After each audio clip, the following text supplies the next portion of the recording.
Hello guys, this is me महिमा and मेरे साथ आज हम सॉल्व करेंगे वर्कशीट नंबर 12। ये वर्कशीट 3 अगस्त 2021 के लिए है।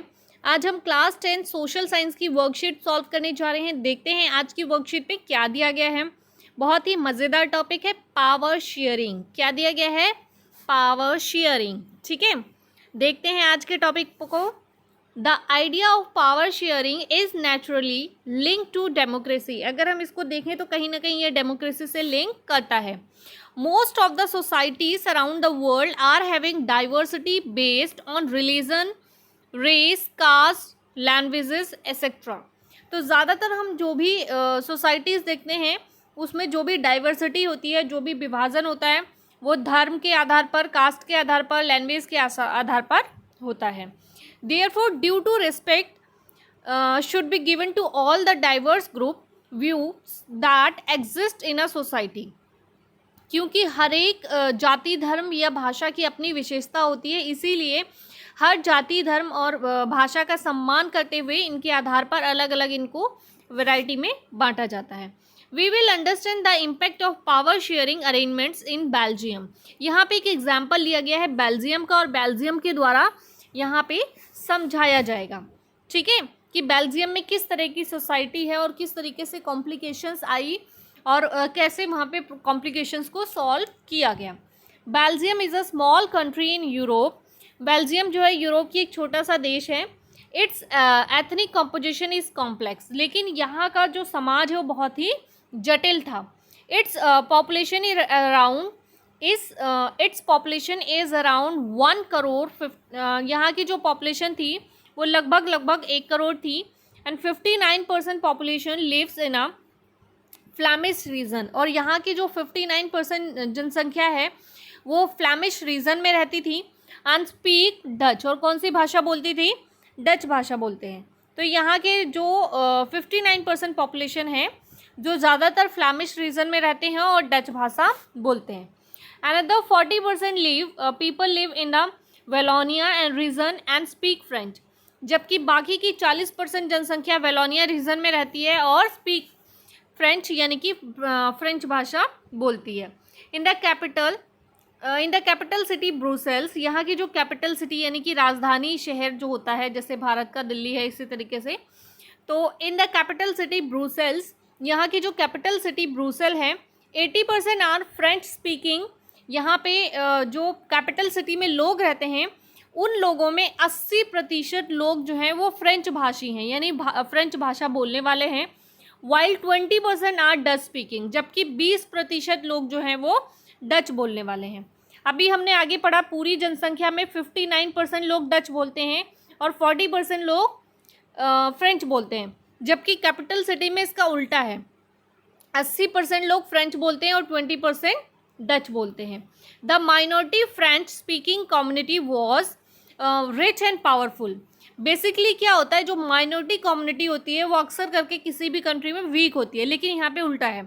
माइनॉरिटी कम्युनिटी जो है वो फ्रेंच है, फ्रेंच स्पीकिंग कम्युनिटी थी और वो क्या थी? Rich and powerful. Dutch speaking community got the benefit of economic development later. बाद में डच स्पीकिंग लैंग्वेजेस वालों को भी ये फील हुआ और फिर उनके लिए इकोनॉमिक डेवलपमेंट होनी शुरू हुई। This led to the tension between the two communities in 1950s and 1960s।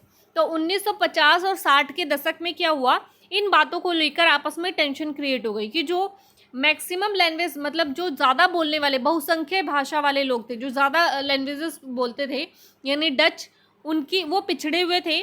जबकि जो कम माइनॉरिटी में थे वो क्या थे? वो पावरफुल भी थे और रिच भी थे। Dutch speaking were in the majority in the country but were in minority in the capital Brussels. Dutch भाषा बोलने वाले जो लोग हैं वो पूरे देश में मेजॉरिटी में यानी बहुसंख्यक में थे, लेकिन अगर बात करें वहाँ की कैपिटल सिटी में तो कैपिटल सिटी में माइनॉरिटी में थे। यानी कि पूरे देश में डच बोलने वालों की संख्या बहुत ज़्यादा थी, लेकिन जो कैपिटल सिटी थी वहाँ पे डच बोलने वालों की संख्या बहुत कम थी। और ऐसे ही पूरे देश में फ्रेंच बोलने वालों की संख्या बहुत कम थी, पर कैपिटल सिटी में फ्रेंच बोलने वालों की संख्या बहुत ज़्यादा थी। ठीक है, और माइनॉरिटी वाले फ्रेंच वाले थे, और फ्रेंच क्या थे यहाँ पे ज़्यादा पावरफुल एंड रिच थे। तो ये यहाँ की कॉम्प्लिकेशंस थी जिसकी वजह से डच स्पीकिंग और यानी डच बोलने वाले लोग और फ्रेंच स्पीकिंग फ्रेंच बोलने वाले लोगों के बीच में टकराव शुरू हो गए। आगे आपको यहाँ पे दिखा भी रखा है, समझाने के लिए आपको दिखाया हुआ है। ये पूरी कंट्री का है कि पूरी कंट्री में डच बोलने वाले 59% हैं, फ्रेंच बोलने वाले 40% हैं, जर्मन स्पीकर्स जो हैं वो 1% है। तो सबसे ज़्यादा कौन सी लैंग्वेज बोली जाती है? डच बोली जाती है, आपने देखा 59%। और ये ब्रुसेल यानी कि वहाँ की कैपिटल सिटी की बात की जा रही है, जहाँ पे 80% लोग जो हैं वो फ्रेंच बोलते हैं और 20% ओनली डच बोलते हैं। तो एक्चुअल में आपने देखा कि पूरी कंट्री में डच बोलने वालों की संख्या ज़्यादा है, पर यहाँ पे कैपिटल सिटी में ब्रुसेल में डच बोलने वालों की संख्या बहुत कम थी, ठीक है। और पूरी कंट्री में फ्रेंच स्पीकर्स की संख्या कम थी, 40% थी ओनली, जबकि जो कैपिटल सिटी थी वहाँ पर बहुत ज़्यादा थी। तो ये यहाँ की प्रॉब्लम थी जिसकी वजह से आपस में ये टकराव शुरू हुआ। साथ में आपको यहाँ पे मैप भी दे रखा है, ये पूरा आपको बेल्जियम कंट्री दे रखी है और इसका ब्रुसेल्स ये छोटा सा शहर है, ठीक है। तो ब्रुसेल्स जो है यहाँ पे फ्रेंच स्पीकर्स की संख्या ज़्यादा थी जबकि पूरे देश में कम थी। आगे देख लेते हैं।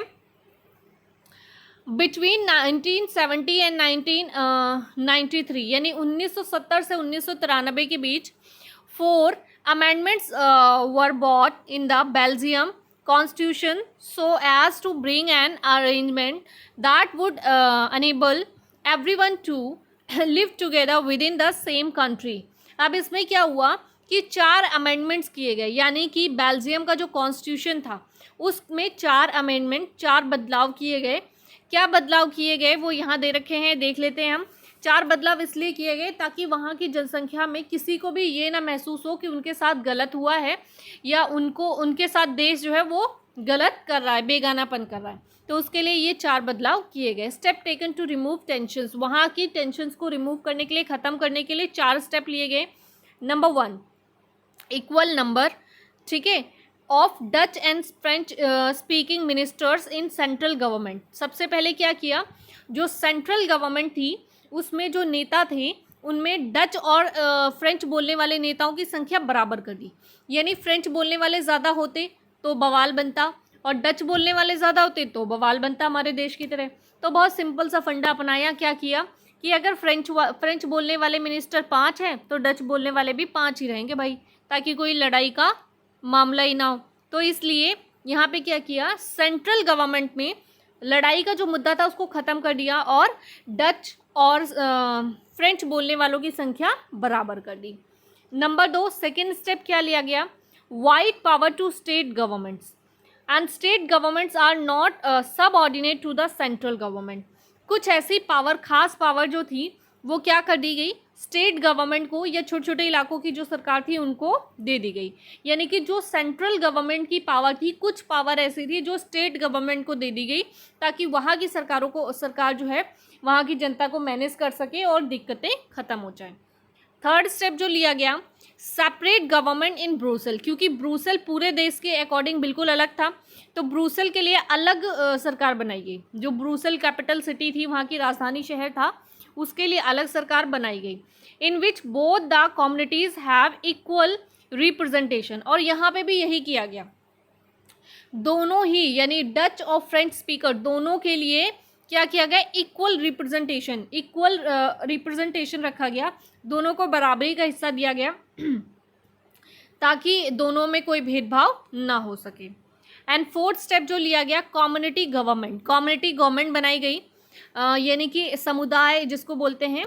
तो कम्युनिटी गवर्नमेंट ने क्या किया, elected by the particular language speaking community, this government has the power regarding cultural, educational and language related issues. यहाँ पे क्या किए, ऐसी कम्युनिटी गवर्नमेंट बनाई जो कि कल्चर, एजुकेशन और लैंग्वेज के आधार पर जो है अपने मतलब नियम बनाती थी।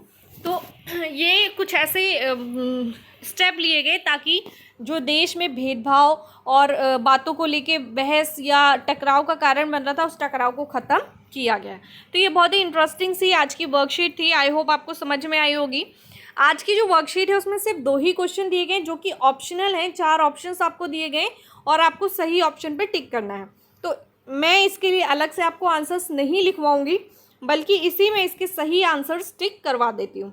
तो क्वेश्चन नंबर 1 है, which language speakers are majority in Belgium. Belgium में कौन सी भाषा बोलने वाले लोगों की संख्या ज़्यादा थी? French, Dutch, German and English. ठीक है, तो इसका करेक्ट ऑप्शन क्या है? इसका करेक्ट ऑप्शन है डच। डच ऑप्शन, डच बोलने वालों की संख्या जो है वो बहुत ज़्यादा थी।